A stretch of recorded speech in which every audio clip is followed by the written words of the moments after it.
గజం భూమి కేవలం 5,500 రూపాయలతో 135 గజాల భూమి కేవలం 7 లక్షలు మాత్రమే. గోధూళి దూసరిత కోమల గోపవేశం గోపాల బాలక శతైరనుగమ్యమానం సాయంతనే ప్రతిగృహం పశుబంధనార్థం గచ్చంతమచ్యుత శిశుం ప్రణతోస్మి నిత్యం. భాగవత కథాసుధకి స్వాగతం. ఇంద్రుడు గోకులం మీద కోపంతో సంవర్తకములనే మేఘాలని, ప్రళయకాలంలో మాత్రమే వదిలిపెట్టే మేఘాలని ఈ గోకులం మీదకి వదిలిపెట్టి మీ ఇష్టారాజ్యంగా వాన కురిపించండి, మీ వెనకాల మరుత్తులు వస్తారు, నేను కూడా ఐరావతాన్ని ఎక్కి వస్తాను, వీళ్ళ సంగతి ఏమిటో చూద్దామన్నాడు.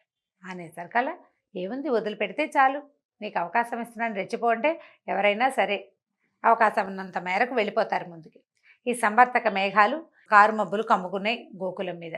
ఉన్నట్టుండి విపరీతమైన మేఘాలు, పెద్ద జంఝామారుతాలుగా గాలి, ఆ తర్వాత ఏనుగు తొండంతో కురిపిస్తుందా అనేటువంటి పెద్ద విపరీతమైన వాన, అక్కడి నుంచి గాలికి తోడుగా శిలలు రాలి పడుతున్నాయేమో అనిపించేంత పెద్ద పెద్ద వడగళ్ల వర్షం.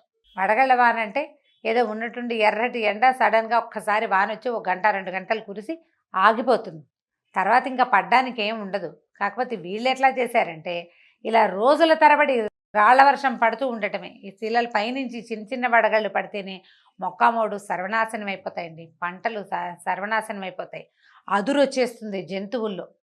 గోవులు అవి పాలివ్వవు, దూడలను కూడా ఎగదన్నేస్తాయి, వాటికి కూడా పాలివ్వవు, అదురు వస్తుందన్నమాట. ఆ రాయి పడ్డప్పుడల్లా కొన్ని రాళ్ళు మీద పడుతుంటే ఆ చల్లదనాన్ని తట్టుకోలేకపోతాయి. విపరీతమైన గాలి, వాన, చలి, ఈ శిలావర్షం కురుస్తున్నటువంటి ఈ వడగళ్ళ వానతోటి గోకులంలో జనం అంతా బెంబేలెత్తిపోయారు. ఇంద్రాదులు అప్పుడు ఏమనుకున్నాడంటే, కృష్ణుడు గోకుల వాసులు ఏం చేశారు, అందరూ గోవులతో సహా కృష్ణుడిని శరణుజొచ్చారు.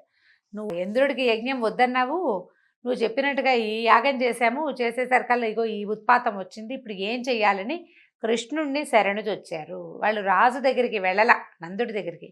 కృష్ణుడి దగ్గరికి ఎందుకు వచ్చారంటే అతను అతిమానుషమైన చాలా క్రియలు చేస్తున్నాడు. అప్పటికి ఎంతమందో రాక్షస సంహారం చేశాడు, ఎన్ని విధాలైన మాటలు, అతని ప్రతి చేష్ట ఒక దివ్యమైన చేష్టగానే తెలుస్తూ ఉంది. దాంతో అందరూ అతని పాదాలు శరణుజొచ్చారు. ఏదో ఒకటి ఉపాయం చేయమంటే ఈయన ఏమనుకున్నాడంటే, ఇంద్రాదులు మేము లోకాలను పాలిస్తామనే బలంతో గర్వించి ఉన్నారు. దేవతలంటే సాత్విక ప్రవృత్తితోటి ఉండాలి, వాళ్ళకి ఇట్లాగా రాజసిక ప్రవృత్తి, తామసిక ప్రవృత్తి ఉండకూడదు. నేనే అని అనుకోకూడదు. మొదటిది, అంతా నేనే, నా వల్లే ఇది నడుస్తుంది అనకూడదు.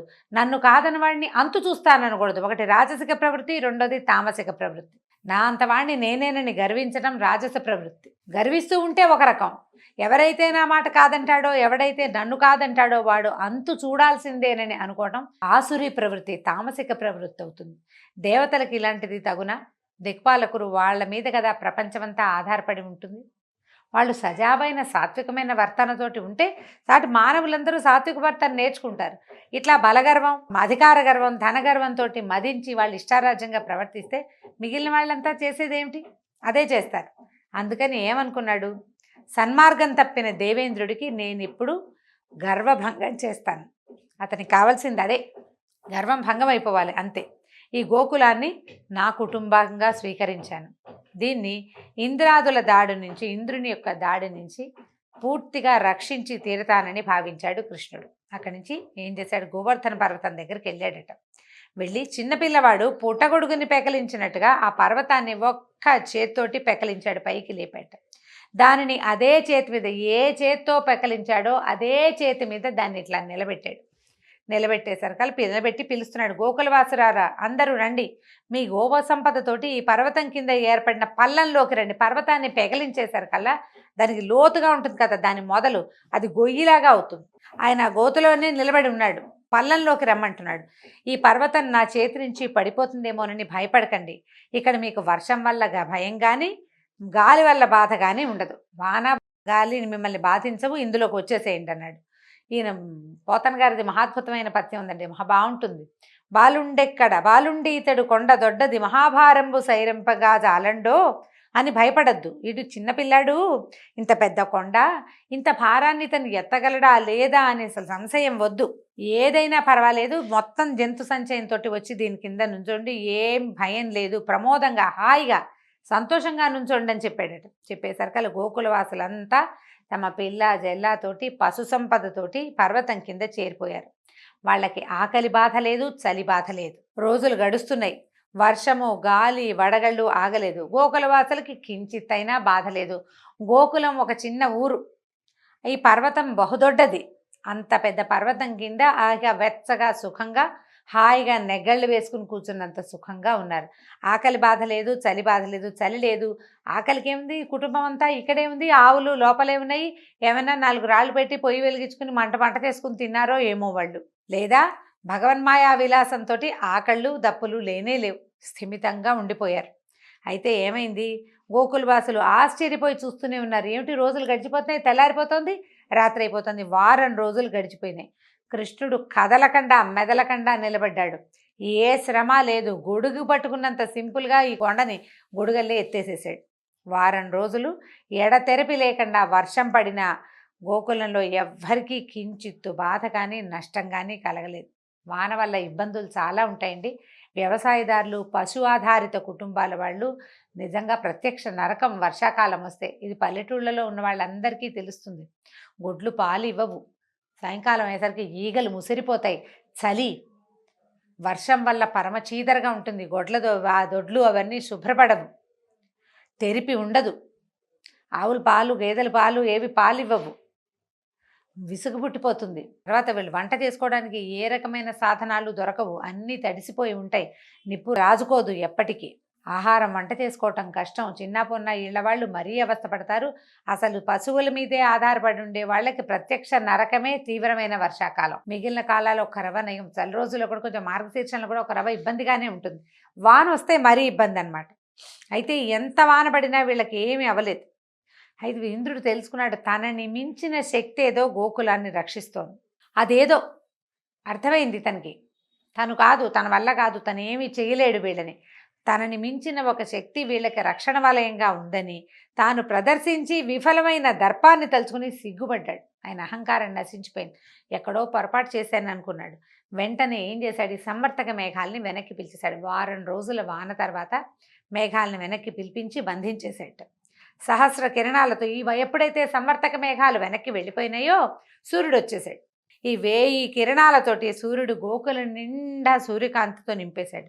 ఇంద్రుడి మనసులోని అహంకారం అనే చీకటి కూడా నశించి జ్ఞానమనే వెలుగు సూర్యుడు ఉదయించాడు. బుద్ధి తెలిసిందనమాట ఇతనికి. గోకులవాసుల హృదయంలో కృష్ణుడంటే ప్రేమ, ఆరాధన ఇబ్బడి ముబ్బడిగా ఇనుమడించాయి. అసలు ఎంత గొప్పవాడు!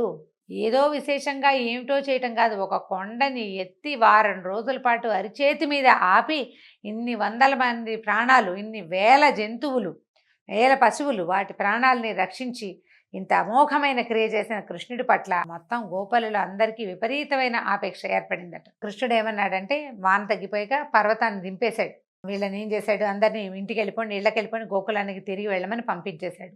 అందరూ కృష్ణుడి ఆయన చేసిన లీలలన్నింటినీ పాటలుగా పాడుకుంటూ వెళ్ళిపోయారు. ఈ నందనందనుడు ఏం చేశాడు, కృష్ణమూర్తి ఇక పర్వతాన్ని యథాప్రకారంగా నిలబెట్టాడు. ఎక్కడ ఉండాలో అక్కడ పెట్టాడు. అహంకారం నశించిన ఇంద్రుడికి కృష్ణుడు ఎవరో తెలిసొచ్చిందట. కృష్ణుడు ఒంటరిగా ఉండగా ఏం చేశాడంటే, తన శిరస్సు ఆయన పాదాల మీద ఉంచి సాష్టాంగ దండ నమస్కారం చేసి లేచి చేతులు జోడించాడు. వీళ్ళంతా ఎవరి దారిని వాళ్ళు వెళ్ళిపోయాక ఆయన వచ్చాడనమాట. ఇంద్రుడు వెనకాల ఐరావతంతో వచ్చి నమస్కారం చేశాడు. చేసి, ప్రభు, ఐశ్వర్య మదంతో నేను చాలా పెద్ద అపరాధం చేశాను. రక్షించవలసిన వారు ఉత్తములు, నిస్సహాయులు అయినటువంటి ఈ గోకులవాసుల పట్ల చాలా అపచారం చేశాను. గోకులవాసుల వల్లే భగవంతుడు భూలోకంలో సురక్షితంగా ఉన్నాడు. అది వాళ్ళ గొప్పతనం అని చెప్పడానికి వీల్లేదు, కానీ అదే కదా ఇక్కడ జరుగుతోంది. వాళ్ళే అతన్ని పసివాడినిగా కాచి కాపాడారు. వాళ్ళని మిగిలిన దేవతలంతా ఎంత గౌరవించాలి, ఎంత ఉద్ధరించాలి. అలాంటి వాళ్ళకి నేను ఇలాంటి పెద్ద అపచారం చేశాను. వాళ్ళు పైగా ఉత్తములు, నిస్సహాయులు, వాళ్ళకి ఇంకేమీ తెలియదు. ఆ పశుపాలన చేసుకోవడం, పిల్లల్ని చూసుకోవడం తప్పిస్తే ఏమీ తెలియదు. భగవత్ సహాయంగానే ఉన్నాడు, భగవంతుడే వాళ్ళకి సహాయకంగా ఉన్నాడు. కానీ లేకపోతే వాళ్ళకి ఇంకో సహాయం ఏముంది, రాజు సహాయాలు అవి వాళ్ళకి ఏం లేవు కదా. నీ మహిమను తెలుసుకోలేకపోయాను, దురహంకారంతో ప్రవర్తించాను, నన్ను మన్నించు. నా మనసు మరొక్కసారి ఇలాంటి అహంకారానికి లోను కాకుండా నన్ను రక్షించు. ఒకసారి వచ్చింది, బుద్ధి వస్తుందా? చాలామందికి, వ్యక్తులకి కూడా ఒక్కసారి పళ్ళు రాలితే బుద్ధి రాదు. ఎన్నిసార్లు మళ్ళీ అదే ప్రవృత్తికి లోనవుతుంటారు, అదే దుష్ప్రవర్తన చేస్తూ ఉంటారు. ఒకసారి ఇలా జరిగింది ఇంకోసారి చేయకుండా ఉందామని అనిపించదు. కొన్నాళ్ళు పోయాక ప్రజలు మర్చిపోతారు, వాళ్ళు మర్చిపోతారు, మళ్ళీ దిగుతారు చేయకూడని పనుల్లోకి. నన్ను ఇలా దురహంకారానికి గురి కాకుండా రక్షించమని ప్రార్థించాడు. సర్వలోకేశ్వరేశ్వరుడివి, సమస్త లోకాలను సృష్టించిన తండ్రివి, పరమాత్మవి అయిన నిన్ను శరణు వేడుతున్నానని పూర్తిగా శరణాగతిని పొందాడు ఇంద్రుడు. అప్పుడు కృష్ణుడు గంభీరంగా ఇట్లా సమాధానం చెప్పాట, దేవేంద్ర, అధికారము దానివలన ఐశ్వర్యము రాగానే సాధారణంగా ఆ అధికారంతోనే వచ్చే బాధ్యతలు మనసులో మరుగుపడిపోతాయి. ఈ ఒక అధికారం వల్ల ఏమొస్తుందండి, బాధ్యత వస్తుంది కదా, పవర్తో పాటు రెస్పాన్సిబిలిటీ అనేది ఒకటి ఉంటుంది. పవర్ వచ్చేసరికల్లా ఇది పక్కకి వెళ్ళిపోతుంది, ప్రతిదీ సాధించేయగలం ఈ పవర్ తోటి. అందుకని మనం పవర్ని, ఈ శక్తిని, ఈ అధికారాన్ని, ఈ బలాన్ని అన్ని చోట్ల ప్రయోగిస్తాం. కానీ ఈ అధికారం వల్ల, ఈ శక్తి వల్ల, ఈ బలం వల్ల మనం ఏ బాధ్యతలను నెరవేర్చడానికి ఈ స్థానంలోకి వచ్చామో అది మర్చిపోతాం. ఇది లోక సహజంగా మానవ సహజమైన ప్రవృత్తి అండి. చాలామంది పిల్లలు పెద్దవాళ్ళు అవుతారు, బాగా చదువుకుంటారు, చక్కగా పెద్ద పెద్ద ఉద్యోగాలు చేస్తారు. దేనివల్ల పుట్టామో, దేనివల్ల పెరిగామో, దేనివల్ల చదువుకున్నామో, దేనివల్ల ఇవాళ మనం పెద్ద స్థానంలో ఉన్నామో ఆ మొదలుని మర్చిపోతారు.